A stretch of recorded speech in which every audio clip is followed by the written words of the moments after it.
The Stage Door Show, celebrating the independent artist. With your host, Dave Hondel. Hi, everybody. Welcome to The Stage Door Show. This is Dave Hondel. Super excited tonight, you guys. We have a great guest on the show. She's an accomplished model, actress, writer, and filmmaker who's been highly recognized for her work, and we're so fortunate to have her with us tonight. So please welcome Ayeshah Rose to the show. Welcome, Ayeshah. Thank you so much. I'm really proud to be here, and thanks for making the space for me. Absolutely. We couldn't be more proud to have you on the show. I know that you have a lot of roles. You've been in a lot of TV series over in Australia and here in the United States, and Underbelly, Angel of Mine, Home and Away are just some of the works that you've been in. But you're also an amazing writer and filmmaker. So what was your first passion, I guess, acting or writing or being behind the camera? So for me, acting was a form of survival growing up. It was instilled in us to perform. I assume and have come to the belief that my father was a suppressed filmmaker, and it was his dream always to do that. So he pushed a lot of that into us and got us to reenact sort of old Hollywood classic stories, Star Trek, Happy Families, Little House on the Prairie. So there was a lot of, we were introduced to film in a very unique way growing up. So, and we did have a very strict and volatile household with immigrant parents in an Australian context. And part of self-soothing as a child and being isolated or separated when there was arguments or in trouble a lot, which I was, and sent to my room, part of that me self-soothing was to look out the window and think, what if one day I will ... and I'd fill in the blanks myself. And it was definitely a form of healing or therapy, my form of self-therapy. So of course I'm going to grow up and be an actor because I wanted out. I wanted to be someone else in those moments of pain. Yeah, I understand that 100%. You just mentioned something about, the type of household you had. And, I had a volatile household myself, and my mom, raised us basically by herself. But my dad was very abusive. Same thing, I think that's where my creativity came from is going to my room and thinking, okay, I want to be anybody but myself right now, so I completely get that. But, the thing is, I think that's how I grew up, such an advocate for women in the business and in any kind of work, actually, because of my mom having to be strong. And I know that we talked about that a little bit before as well. So, talk about having to have that strength as a woman. And now, in the industry, I think we're getting better, I guess, at having more women in these bigger roles. But what are your thoughts about the empowerment of women in film and entertainment in general? I mean, do you think we're on the right track?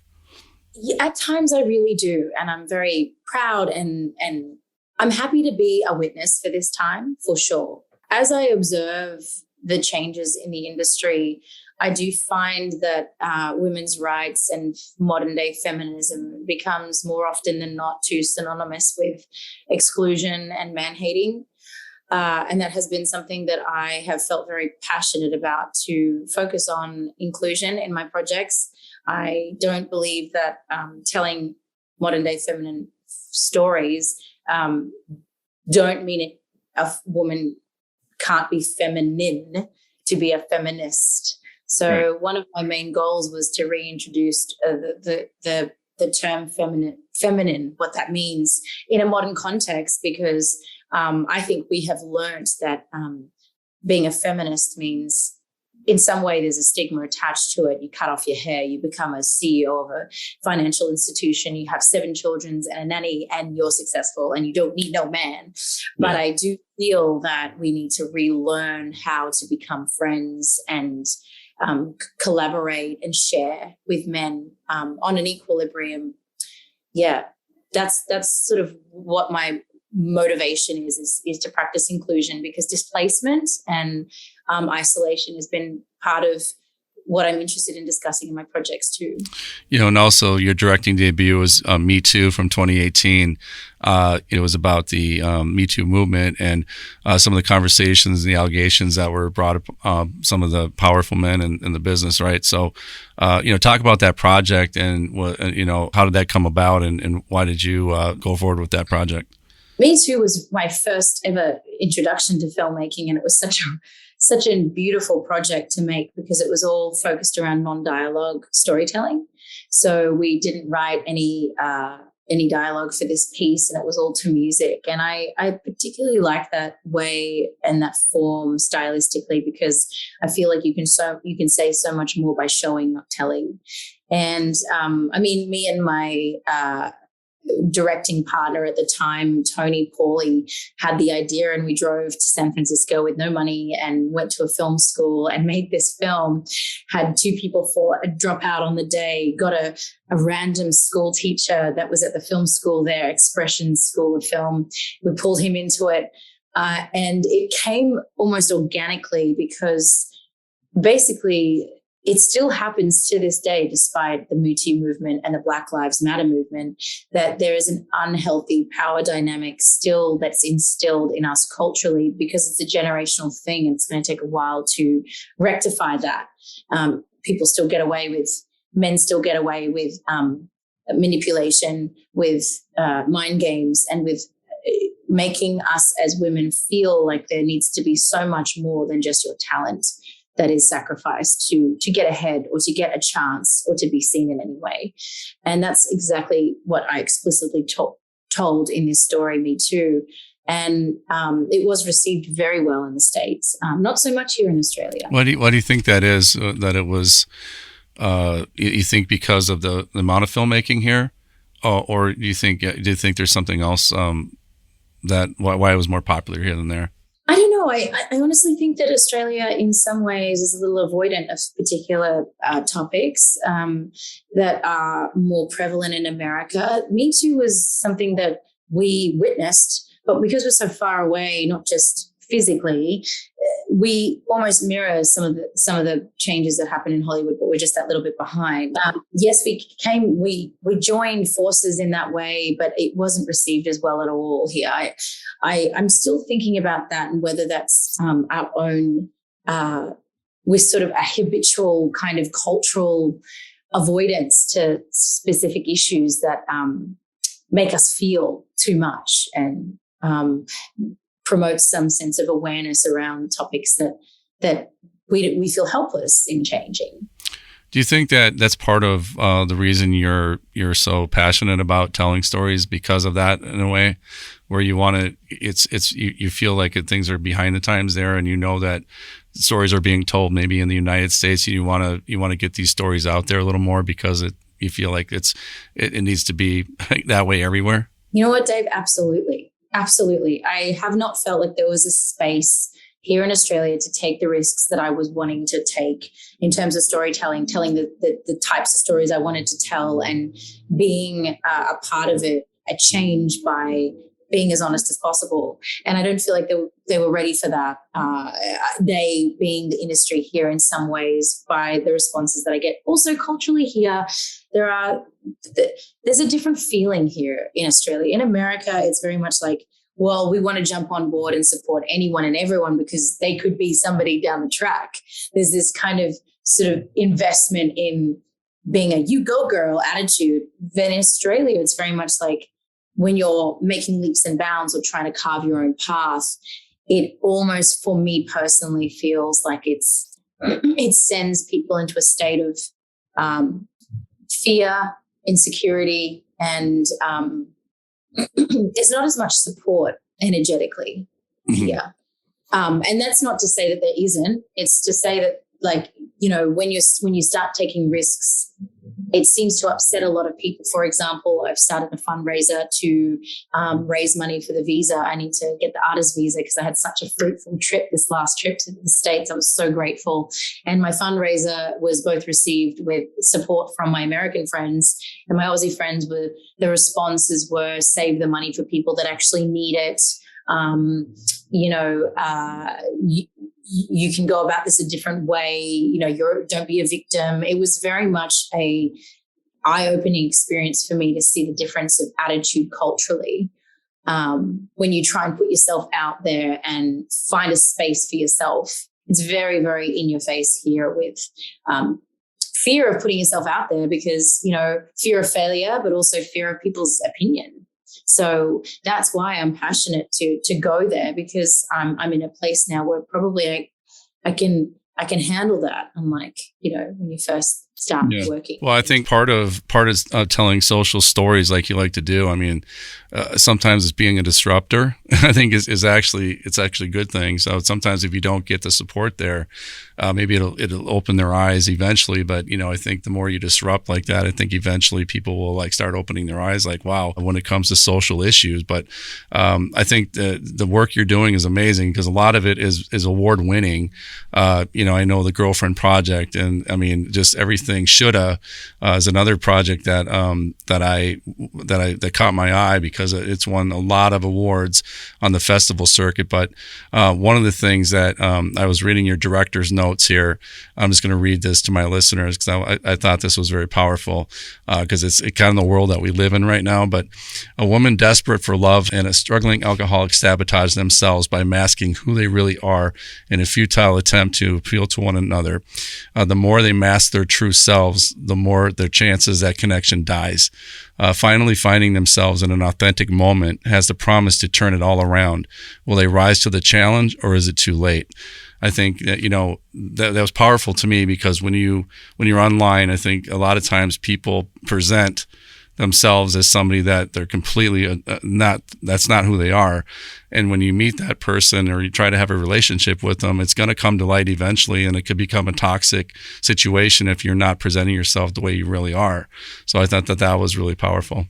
Yes, it's very much, we've got all the resources today to build up an online persona that doesn't have to be authentically us. This amount of smoke and mirror out there is almost blinding and causes an element of disillusion in our social culture at the moment. So this film was particularly moving to me to write. It was a 45-minute long film and it went down to 10 minutes because I wanted to sort of compress exactly what the issue was. And the issue is a fabricated reality because in order to appeal, and it must stem from a low self-worth overall with this online, the saturation of temptation and variety. I mean, there's no real practice to problem solve, work things out, or stay in power like there was 60 years ago where, times were different and you had to sort of work through your issues and you're in smaller communities and there wasn't as many opportunities to have hundreds of friends, hundreds of opportunity, hundreds of options. So this film really kind of encapsulated that part of our culture where we have to spend a lot of time trying to sift through what is real and what's not. Yeah, and I think, like I said, it's not just it's the dating world.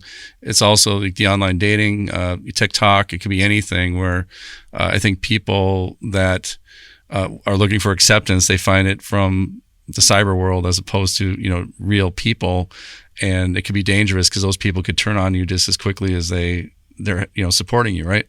Well, they're also not in your life day to day. They also don't know who you are. They also don't get a sense of you. They don't, unless you are, nurturing those relationships. It's impossible to really fuel them and have a real relationship. Being in person, understanding temperament, understanding personality, likes, dislikes, all these things and these fundamental basics, we don't really ask each other anymore.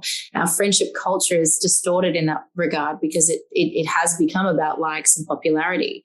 I always described it when Instagram first came out as like high school on steroids. It felt like all of the things that I ran away from, we all ran away from in high school. And it was introduced to us in our adulthood, and it's become either a way of showing oneself or hiding even more. Right. Yeah, and I just wanted to ask you because it just you're fascinating, all the work you've done as well. But what drives you? What's the main thing that drives you? Why did you get into storytelling in the first place? I mean, when did that start for you? It's such a great question because it always changes. But at the point that I'm in at the moment, it is to be of service. It's I don't look at it as I've never really had a lot of acting buddies, because I've always felt like the reasons to get to where you are very different. And then you end up feeling really alone in your journey with that. But more and more now, as I reach out to people and connect differently with my new changed attitude, it is to be of service. There's a military aspect to it growing up. I was briefly in the Navy for a little while and have that energy of discipline and using your body, your tool as a resource to be selflessly in somebody else's reactions, temperament, responses. And when you truly do that, it feels like the most selfless, loving thing I can do at the moment, especially when I'm telling stories to help the world's changes and men and women reunite in a way and become more of a family energy. I don't definitely want to do this so I can end up in a big house, successful, sitting on my own. It's to bring everyone together. Yeah, for sure. And I know that you have a big project that's in the works right now. So I want you to, go ahead and announce that project because I think it's amazing. You showed me beforehand, but talk about that and where you're at with that. I think you're talking about Deluge. Deluge, correct. Deluge is my first debut feature film, and it's a beautiful story. I believe it's a beautiful story about identity, intergenerational trauma, trauma surviving, abuse, culture, and also with a timestamp of in the late 90s in an Australian context. It's a bit of a risky project for me because I've had to wait for a certain time in the industry where there's a space for stories like this, which is, I believe, now. We post-COVID, we want real stories and to feel more than ever. So Deluge explores the identity of a young aspiring dancer who is raised in a very strict Muslim household in rural Queensland in the 90s. And as she leaves her family and the confines of that, she rejects her culture as a Muslim girl and ends up becoming a dancer in a major company. And just as she's on the brink of her career breakthrough, she lands the role of her life. She finds out that her father is fatally unwell and a mystery paralysis takes over her body. She's compelled to sort of return home and feel all of the things that she's probably avoided by delving into dance, using her body as a way of movement and avoidance. So once she has to force herself into stillness and face her family demons, she can actually heal through that. So we discuss kind of a synchronicity between the father and his physical state and her physical state. And as well as that, we get to discuss and look at how even with your biggest perpetrator or the person that betrayed you the most in life, there's an intrinsic gratitude in this character for the lessons, for the adversity, for the things that we ran away from. In a weird way, culturally, I'm still very, very grateful for my father for the teachings, the introduction to Islam, and the aspects to it that even incorporated fear as it protected me in my own journey. So this story blurs the lines of fiction and documentary, and it's going to be an absolute honor to be able to tell my story and have agency over that in this time. Regardless of the religion or regardless of the culture, whenever one leaves that, I guess that part of their life, I mean, that's not an easy decision to make. I mean, I think people, that never had to do that or think about doing that, I don't think they realize the severity or the I guess the possible ramifications of doing that, right? I mean, so it's not taken lightly, correct? It's not taken lightly at all. And it's been a very fragile process, especially at the beginning. And now we're in a space where this material resonates with the entire team, and it's become a union, and everyone seems to have their voice in it. And I particularly like that aspect of this project and the process of development, because it gives a space for not just everyone's voice to be included, but also for me to get out of my story and think about my perspective on this. May not be, it's just my perspective. This is my version, my lens. It doesn't have to be taken as fact. There's also fictionalized versions of myself in the film that we can appreciate as part of the storytelling process. What do you tell the young girl that's out there that wants to be a dancer, that wants to get into entertainment, and what do you tell that? What kind of advice, I guess, would you give a young girl looking to get into this industry? Being in where we are right now, and with everything, and the Me Too movement, and everything like that. I mean, is this?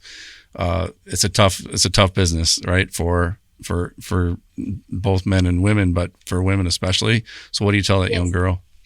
I love that question, because I've been thinking about that a lot. And the most powerful piece of advice that I wish I was taught, which I ended up doing anyway, is buy a ticket, travel, see pain, feel pain, get your heart broken, break some hearts, live, love, and make a lot of friends across the world, and make sure that you're blending cultures. I've thought a lot about borders and border control, and how it stops us learning about other cultures and feeling with and hearing the sounds, and the amount of confines around that in our life is part of the problem that we don't have with our own self-development. So my best advice is live first, go and feel, go and seek adversity. Don't start this too early. That is a great piece of advice. I love that advice. One of the other things, when you were talking just now, it kind of brought something up in my mind, because I think we talked about diversity and inclusion as well. And I think my opinion, I guess, I think if people traveled more, I think racism would it's never going to go away, but I think it will go, to the point where at least, we'd be going the right direction. I used to work in New York City, so I'd be on the train with 7 to 10 different cultures, and everybody was getting along. They were just, drinking coffee, going to their job, and nobody was a threat to anybody else. And I always tell everybody, if you take a train to New York City or a big city where there's all these different cultures and the same train car as you, I think that you would have a different lens when it comes to different cultures. And I think it would make you think a little differently, right? Just on that, culture is really, the rejection of culture is part of what I'm discussing in my work at the moment. And growing up in rural Queensland, me and my 2 sisters were like the brown girls at our school. And, we didn't come across as Australian. And when I first went to America, the response I got was, "You don't look Australian." And that in itself was part of the issue, is not being able to represent your country in film, in the arts, because of maybe ambiguity. And I'm considered a white girl, which has been so different for me. I've never understood that. So I also have to be very sensitive to how that would appeal to, say, African American culture as well, and different Southeast Asians. Even though I am Southeast Asian, it's difficult for me to understand the difference between how I am viewed and how I view myself. I think in film, the way you can tell your stories, and the way you do it so well, I think that's going to open a lot of eyes, and I think it already has. And kudos to you for the award-winning work that you've done. And I guess one of the things that I'd like to ask you now is just for anybody that's an independent artist, either they're actor, singer, doesn't matter, getting into their art. There's a lot of hurdles that they have to go through, obviously. And when people see people in movies or TV, they think, what a glamorous life, but it comes at a cost, So what was the biggest advice that you can give to somebody that's looking to be an actor, director, writer, singer, whatever? I mean, what would your biggest piece of advice be? Well, I think that we touched on this before about living life and having a hobby outside of your creative pursuits is really important. We talked about emotionally going out there and seeking adversity, but I think now that you've reframed the question, I guess the only addition I would make to that piece of advice is when you go in for an audition and a casting director sees you, they're professionals. They know exactly what they're looking for, and they know when you're acting, and they know when you've actually got something real that you're going to add to this. So you can't fool them. And I suppose that's something I've learned recently, is that everything that you've been through will transpire onto screen or into your art. So seeking for stories and seeking connection and having deeper relationships is definitely part of what I would say has helped me. And that would be what I would advise anyone on. Instead of shutting down, which is probably either a trauma response or fear of vulnerability, is to go deep into it. Yeah, that's good. Yeah, a lot of times, I think when people get into this industry, I think they get the wrong people around them as well. They don't form the right circle of people that could really hurt them as opposed to help them and support them. So talk about the importance of that, getting the right people around you. Yeah, I mean, look, to be honest, most people save their intimate and vulnerable moments for their partner, for their intimate partner. And I find the concept of friend therapy and nonviolent communication amongst friendships really appealing to me, because you can almost have such a richer, colorful world of relationships, because you definitely can't get everything from one person. And I think our culture is built around the marriage, the perfect house, the perfect this, the perfect that. And I think that it's unrealistic now, and it causes a lot of conflict and relationship breakdowns because of that attitude. So most definitely bringing aspects of part of experiencing an intimate relationship, like what you would with a partner, into your friendships and acquaintances, and being able to share of yourself, of course, within your own boundaries that you've